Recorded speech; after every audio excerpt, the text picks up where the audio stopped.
This is the house where Rajiv and his brother used to live in. Their parents live in Kapashia of Gazipur, who have rushed to Dhaka after hearing the unfortunate news of their son's killing. I just want to say that no other mother loses her beloved child like me.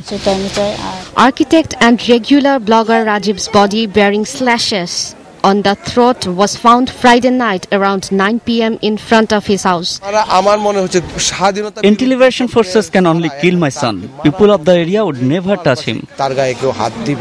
Home Minister Mahiuddin Khan Alamgir, along with IGP and high officials of police, went to visit Rajiv's Mirpur house and met his family members. Later, when talking to journalists, he said that investigation has already started and measurements have also been taken so that the probe can be a fair one.